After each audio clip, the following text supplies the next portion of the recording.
Welcome po sa ating talakay ngayon. Ako yung lingkod, Jonathan TV Vlogs, nagsasabi ng katotohanan at hindi po kasinungalingan.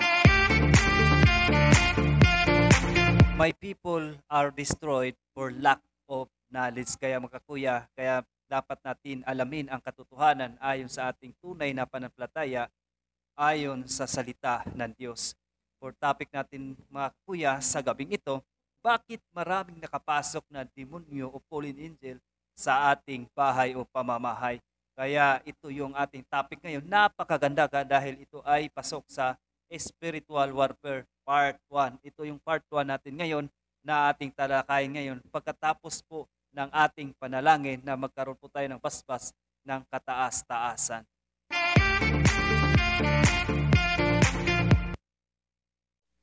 In the name of the Father, of the Son, of the Holy Spirit. Amen. Prayer to defeat the work of Satan. O divine eternal Father, in union with your divine Son and the Holy Spirit, and through the Immaculate Heart of Mary, I beg you to destroy the father of your greatest enemy, the evil spirit. Cast them into the deepest recesses of hell, and chain them there forever. Take possession of your kingdom, which you have created, and which is rightfully yours. Heavenly Father, give us the reign of the Sacred Heart of Jesus and the Immaculate Heart of Mary. Repeat this prayer out of pure love for you, with every beat of my heart and with every breath I take. Amen. In the name of the Father, the Son, of the Holy Spirit. Amen. Hi, welcome po sa ating talakayan. Ako yung nagbabalik, Jonathan TV Vlogs, na nagsasabi ng katotohanan at hindi po kasinungalingan. So dako na po tayo sa ating talakan ngayon. Bakit na maraming nakapasok sa ating mga demonyo sa ating sa loob ng pamamahay? At dito natin alamin ngayon sa gabing ito kung bakit maraming nakapasok, no?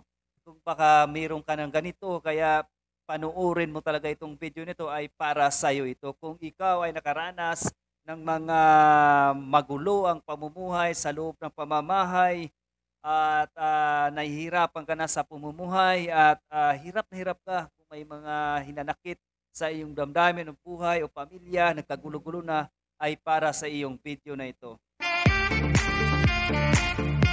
So ang topic natin ngayon ang bakit nakapasok ang mga demonyo sa loob ng ating pamamahay. Una, ito po yung pinakauna, occult people, no? Nagpunta ka ba sa kanila na maayon sa nagpunta ka ba sa kanila katulad ng mga mangkukulam, no?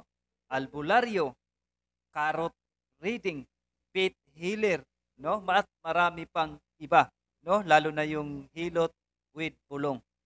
So mga kakuya, dapat natin iwasan itong mga tao na ito na hindi po ito ang kapangyarihan nila ay hindi po ito galing sa Diyos. Ito ay mga occult people kung sinasabi, no? Occult people. Ibig sabihin, ito yung mga hindi sa Diyos na sinusunod. Ang akala nila ay sa Diyos yung kapangyarihan nila. Ito ay galing sa kanilang mga fallen angel, no?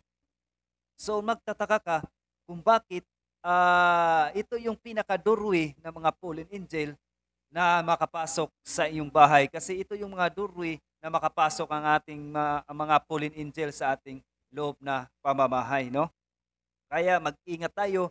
Kung mayroon ka nito, ay dapat iwasan mo na at dapat i-deliverance or i-cast out, no? Pangalawa naman, itong maraming biktima nito. Kahit ako dati, biktima rin ako nito. Ito yung occult things, no? Pangpaswerte. Yan, no? Pangpaswerte. Lucky charms, maraming mga lucky charms tayo, no? Anting-anting, no? At marami pang iba na lalo na po itong pangpaswerte. Marami tayong mga occult things lalo na yung mga kumakaway-kaway na tigre, ilalagay natin doon sa hinaluan natin yung altar, no? Yun yung pangpaswerte daw. Yeah, 50-50 po, no? Yun po ay occult things, mga occultismo, no, na galing sa mga paganismo, no, na hindi dapat gawin, dapat natin yang iwasan. Kaya yun din isa sa mga doorway na makapasok sa ating pamamahay ang mga fallen angel, no? Sinasabi occult things, mga pampaswerte. Ano ba yung mga pampaswerte? No, lalo na yung mga punsoy, no? Lucky charms. Ano ba yung mga lucky charms na nilalagay nyo dyan sa inyong loob ng pamamahay? Lalo na yung anting-anting, no? Na yung mga habak, mga occult, ano yan, occult things yan, mga bagay na occultismo yan, no?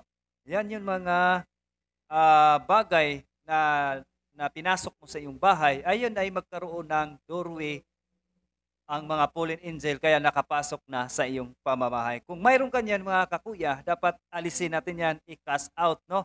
Lalo na mga tatay ay mayroon talagang authority na mag-cast out o mag-deliverance sa mga kanyang pamilya at lalo na po sa kanyang bahay, no?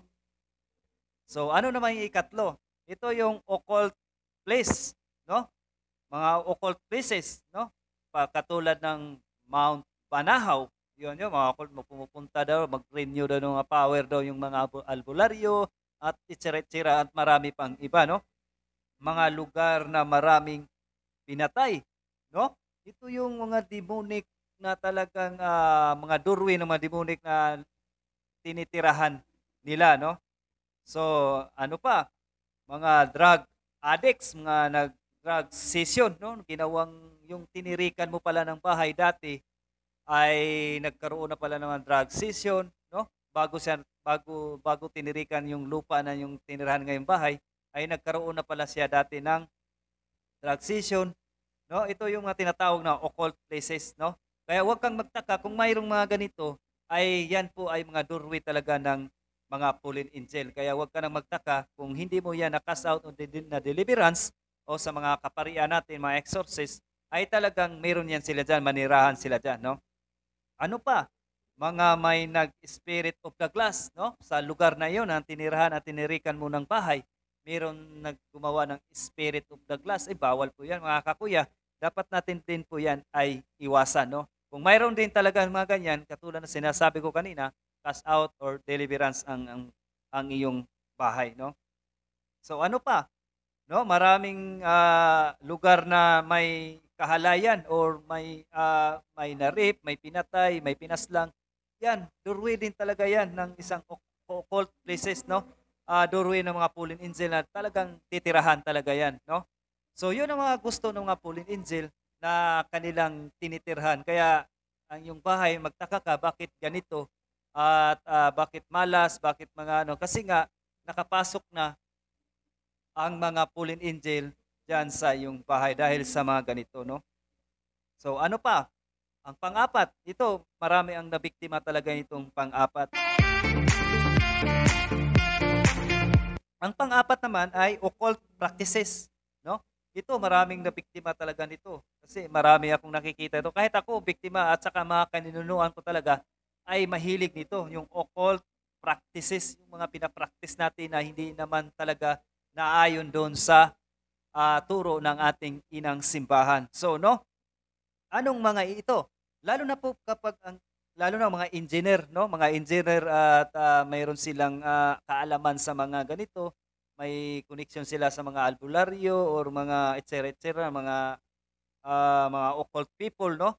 Ang mga engineer din ay mayroong ginagawa nito, no? Bago sila gumawa ng mga bahay, ay talagang mayroon silang mga orasyon, no, ginagawa. Kaya yung wag kang magtaka, kayong gumagawa ng bahay ninyo ay may mga orasyon, no? Nilagyan ng padugo, isa din yan. Isa din yan na hindi turo ng inang simbahan yung padugo, no? Lalo na po ang mga may nakita ko dito, mga kapitbahay ko. Ay ito, kapitbahay ko lang talaga, hindi ko nabanggitin ang pangalan na ang kanyang motor ay pinaduguan. Pero sinabi ko na sa kanya, iyan ay po mga demonic, ano yan, mga occult practices yan, hindi yan turo ng ating inang simbahan. Kailangan mo yan ma-break. So, iwan ko lang kung ginawa niya iyon, pero ako nagsasabi na sa kanila na hindi natin dapat gawin yun, no? So, ang mga, padugo. Ang yung padugo, guys, ito po yung mga nagpadugo sa bawat poste ng bahay, no? Para daw lumago at pangpaswerte na rin daw sa bahay. So, mali po yun, no? Huwag po nating gawin yan sa ating mga bahay o sa ating mga kapaligiran o sa ating mga bagay o mga motor o mga padukuan. Bawal po yan. Lalo na po kapag nag-birthday, naalala ko noon, ang mga kinunuan talaga ay sinusunod itong mga occult practices na ito, ng mga pagans, no? Na hindi talaga turo ng inang simbahan ng Catholic Church, no? Na magkatay ng manok, may padugo sa noo. Yun, bawal talaga po yun mga kapatid. Yun mga occult practices ng sample, no? So ano pa? Sa mga poste, no? Sa mga at ito na marami din na biktima nito. Nakikita ko ito sa mga talagang nagsaboy ng mga coins sa loob ng bahay kapag bago daw yung gawa ng bahay. Iyan daw po ay pangpaswerte. Naku guys, huwag niyo po gawin yan. Magsaboy kayo ng mga pira kasi nga yun ay doorway talaga ng mga fallen angel na makapasok po sa ating mga tahanan. No? Naalala ko rin, biktima rin ako dito nung unang lipat po namin dito. Talaga ako ay naniniwala talaga kung kasi talaga tama talaga ang sinabi sa Hoseas 4 signs na my people are destroyed for lack of knowledge. Talaga guys, delikado talaga pag wala po tayong alam sa turo ng ating inang simbahan. Kaya kapag anong ibig kong sabihin? Yung mga ginagawa pala natin ay delikado na hindi pala naayon sa turo ng ating inang simbahan. Yun pala ay mga pagans na, ng mga katuruan ng mga fallen angel. Kaya delikado talaga, lalo na po sa ating kaluluwa. Mag-ingat po tayo, no? Kaya ito, palagi natin saliksikin natin ang aral na ating inang simbahan. So ano pa, no? Ang sa akin naman noon, no, bago ako paglipat dito sa aking bahay, San Jose, no, bagong lipat ito, bagong gawa at na-demolish kami at nalipat kami dito. Ang dinala ko dito, naalala ko, asin, saka bigas, yun daw po ay pangpaswerte, no? So naalala ko, bago ko nalaman itong turo na ito, itong spiritual warfare na ito yung mga activity, demonic activity, no? Na pinag-aralan natin. So dito ko nalaman na talagang lahat pala ng ating mga ginagawa na mga katulad ng mga ganito ang ating sinasabi ngayon ay dapat talaga ma-deliverance, no? So ang ginawa ko, bumili po ako nito. Ito, dapat bumili kayo nito na Deliverance Prayers Handbook ni Father Sikia. Mabili nyo po ito sa Shopee or sa Lazada, no? Nandito lahat ang mga prayers na dapat nating gamitin, no? Lalo na po ang mga tatay talaga may authority talaga sa kanyang bahay na mag-cast out or mag-deliverance or sa kanyang mga pamilya, no? Ang wag lang sa labas, sa loob ng kanyang pamilya. May authority talaga ang tatay, kung walang tatay, ang nanay, no? Yan ay may mga high authority talaga, no? So ang naalala ko noon, talaga kaya pala yung buhay ko magulo, no? Magulo, tapos pagdating sa financial, talagang hirap. Papasok ng kaunti, pas na napapansin ko, malaki yung bawas palabas, kaya laging gipit. Tapos bumibili ako ng mga gamit, tas nasasangla ako na naman, ganyan, nasangla. Dahil nagpapasok ako ng fallen angel. Mayroon na palang fallen angel dito sa loob ng aking pamamahay. Kaya at lagi kami nag-aaway, hindi kami magkasundo sa aking misis dahil nga doon sa ginawa ko, doorway ng fallen angel na bago kaming lumipat, na ginawa kong pangpaswerte yung bigas sa kaasin. Isa rin yan mga kakuya na biktima rin talaga ako nito. Kung nabiktima kayo nito, cast out or deliverance ang paligid o bahay o pati na mga pamilya, buong pamilya, no? Deliverance, no?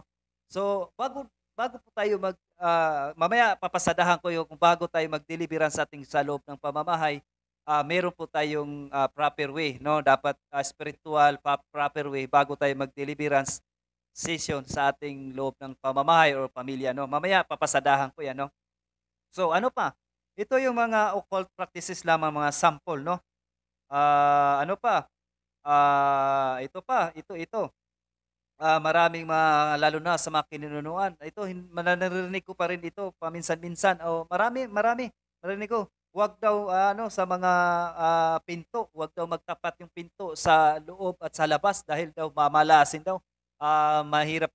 Huwag po kayong maniwala dun guys kasi po 'yan po ay mga occult practices na pagans, no? At hindi po yung totoo 'yon, mga ganun mga kakuya, no? Kaya hindi, wag po tayong maniwala sa mga gano'n. Yan po ay mga occult practices. Yan mga doorway talaga ng mga fallen angel. Kapag mayroon kang ganyan na paniniwala, ay talagang papasok sila. Kasi nga hindi yan sa Diyos, no? Hindi maka-Diyos yung mga yan, no? So, mag-ingat po tayo sa mga ganyang practices natin, no? Ano pa, yung mga upuan, gamit at iba pa, no? Dapat daw ganito, mga design sa loob ng ating pamamahay. Dapat ganito, lalo na mga kulay, mga kakuya, no? Dapat kulay daw, mas masigla daw, makintab. Yan ay kaya kulay daw na may kulay pang paswerte, mga pintura, ganyan, anong kulay. So guys, wag nyo na talaga gawin yan, no? Kung pakinggan mo itong vlog ko na ito, na wag mo na talaga itong gawin sa iyong buhay kasi delikado talaga. Yan ay isa sa mga doorway ng mga fallen angel. Kaya, so no, una, occult people, no? Pangalawa, occult things, mga bagay ng occultismo, no? Katulad ng mga lucky charms, anting-anting, yan, bawal po yan. Tapos, occult places, no? Yan, mga occult places sa mga lugar na drug session, may makahalayan, no? Sa itong pang-apat, occult practices, no? Ito yung mga practice na ating ginagawa sa mga kininunuan na hindi naman talaga turo sa ating inang simbahan, no? So, yan lang, no? At ang panglima, ang panghuli, ito yun. Ito, marami talagang tinatamaan ito. Itong panglima na ito, marami talaga din itong lahat siguro dito, halos lahat itong occult belief, no? Pamanhiin. Ito yung mga occult belief, pamanhiin, no? Katulad ng mga ano, pag na may binurol, no? Pag ililibing na, putulin yung rosaryuhan dahil daw magkasunod-sunod na yung patay. So guys, huwag niyo pong gawin yan dahil hindi po talaga turo ng ating inang simbahan yan. Yan po ay mga turo ng mga pulin o mga occult, no? Mga occult practices talaga yan, mga occult beliefs, no? Saka ano pa, mga pamanhiin, no? Huwag daw magkasal yung magkapatid sa sunod na taon dahil daw sukob. Yung mga tinatawag na sukob, huwag po kayong maniwala dyan, mga kakuya, no? Ang problema doon, pag hindi kayo nakasal, kasi nga, yun ang delikado pag hindi kayo nakasal. Bakit? Dahil nagsasama kayo ng may walang kabana, walang paspas. Yan ay malaking kasalanan tuloy sa Diyos, no? Hindi po kasalanan magsunod kahit magsabay-sabay kung magkasal diyan kasi nga sacraments naman yan yung kasal. No, mayroon tayong sacraments ng matrimony, no? Huwag kayong maniwala diyan na sukob dahil mamalasin or ang iba doon mamamatay o ano pa yung sinasabi nila. Sukob, basta sukob daw, huwag daw gagawin, no? So huwag kayong maniwala yung mga kakuya dahil diyan ay pasok doon ang occult belief, no? Ano pa? Ito, tas magsaboy ng pira sa kabaong naalala ko yung mama ko nung binurol yung mama ko. Talaga yung kaninunuan ko talaga hanggang ngayon. Mayroon pa silang mga occult belief, no? Mga occult practices na ginagawa, no? At yun, nakalungkot talaga nung pag-uwi ko dito sa Maynila, talagang kinas out ko lahat, no? So ang aking kapatid nito, sana marinig sana ng aking kapatid nito, na sana din siya ay mag-cast out din, mag-deliverance sa kanyang sarili, no? So, dalawa kami nun at sumuong pa kami sa kabaong para daw iwas may namatayan o hindi ko alam kung ano para saan yun, no? Talagang yun mga occult belief talaga yun, no, mga ganyan, no? Katulad po ng mga New Year, no? Mga bilog-bilog, yun po ang karamihan talaga dito, tatamaan talaga sila nito, mga bilog-bilog, pangpaswerte, no?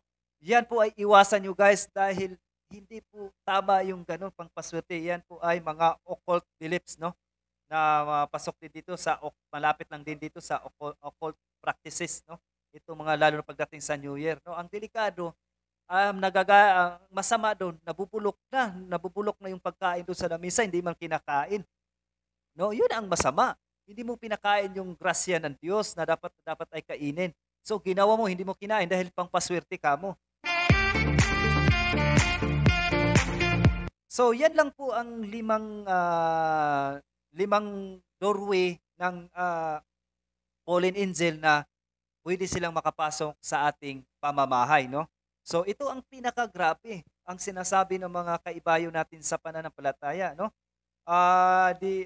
Di bali na, wala namang mawawala kahit subukan So nagkamali kayo guys. Kapag sinabi mo niyan walang mawawala, ang totoo niyan, malaki ang nawawala. Bakit malaki kuya ang nawawala? Sapagkat yung grasya ng Diyos nawawala sa atin, naharangan dito sa mga occult practices, no? Naharangan dito ang grasya ng Diyos na dapat ang blessing ng Diyos ay diretso dito sa atin, no? So dito, excuse me po. So dito, ang pangalawa, malaki ang nawawala sapagkat ang Diyos ay nasasaktan sapagkat hindi na tayo nagtiwala sa Kanya ng 100%. Ang tiwala natin sa Kanya, 50-50 na kasi hinaluan natin mga ganito, pangpaswerte, occultismo, no? Na hindi naman turo talaga sa ating, excuse me po, sa ating inang simbahan, no? So, yan lang po ang mga 5 way na doorway na makapasok sa ating pamamahay o pamumuhay ang mga ganitong occult practices, no? Mga demonic activity. So, ngayon guys, yung sinasabi ko kanina, kung mayroon kayong ganito, mayroon kayong nagawa nyo itong 5 na ito, o kahit sa isa o dalawa dito na nabanggit ko, yun nga ang sinasabi ko kanina, proper way. Ang sinasabi ko kanina, ang Ama ay may authority sa kanyang pamamahay or sa kanyang mga anak or sa kanyang pamilya, no? May authority siya. So, bago mo siya i-cast out, mga kakuya, bago mo siya gawin, i-cast out or deliverance ang iyong bahay. So, unang gawin, bago mo ito gawin, proper way muna. Una, confession, no? Hindi lang confession na talagang i-confess lang yung yung overhaul of confession. I-confession mo, isulat mo lahat ng mga kasalanan mo, lahat ng mga ganito nagawa mo, na mga belief na occult people na ito na nakuha mo ito, isulat mo rin ito, ikumpisal mo rin ito. No, ang maganda sa buong pamilya mangumpisal sa pare, no? Pangalawa, dapat ikumpisal din, dapat kasal kayo sa inang simbahan, kayong mag-asawa. No? Kasi kung hindi rin kayo kasal sa inang simbahan, ay kasalanan din kasi po yung mga kakuya. Dapat kayo kasal at may basbas at nakuha ninyo ang matrimony. No? Yan po ay sacraments po ng inang simbahan. No? Kung hindi kayo kasal, kasalan kayo sa huwes, ay balido po yun mga kakuya. Hindi po yun aprobado ng ating inang simbahan. Ang inaaprobahan lang ay kasal kayo sa inang simbahan. No? So ang pangatlo, no, confession at renouncement ang pangatlo. I-renounce niyo ang lahat na ito. No, occult people, occult things, occult places, lahat ng mga ginawa niyo, nagpunta ka sa albularyo, dapat kung alam niyo ang pangalan ng albularyo, i-renounce niyo rin kasama yung pangalan ng albularyo, no, mga kakuya. So kung nagawa niyo na mga iyon mga kakuya, so pangatlo, ang pang-apat, meron kayong mga sacramentals. Ano yung mga sacramentals? May mga crucifix, holy exercise well, holy exercise, holy water. Ano pa? Holy salt. Dapat meron kayong mga sacramentals niyan na merong naka-ready na blessed ng exorcist priest, no? Kahit hindi priest, exorcist priest ang mag-bless, basta pare, lahat ng pare pwede maka-bless, pero gamit dito ang prayer dito sa mga holy salt, holy water, na mayroon ditong prayer para maging exercise siya, no? Exercise exercise sacramental siya na gamit ang prayer dito sa Catholic Handbook Prayer Deliverance, no? Pwede ang pare na hindi siya exorcist, pare siya, pwede siya mag-bless gamit nitong prayer dito, no? So, kung meron na kayong mga ganyan, sacramentals, yan ang mga proper way, no? Pwede na kayo, no? Meron kayong mga crucifix, dapat ang holy oil nyo ay katulad nito. Dapat ang holy oil nyo ay holy oil, hindi baby oil, ha? Hindi baby oil.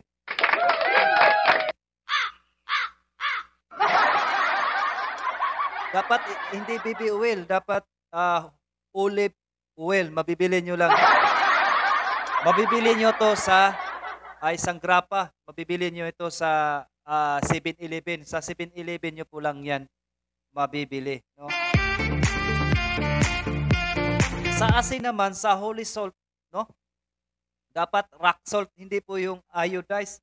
Yung iodized na pinong-pino.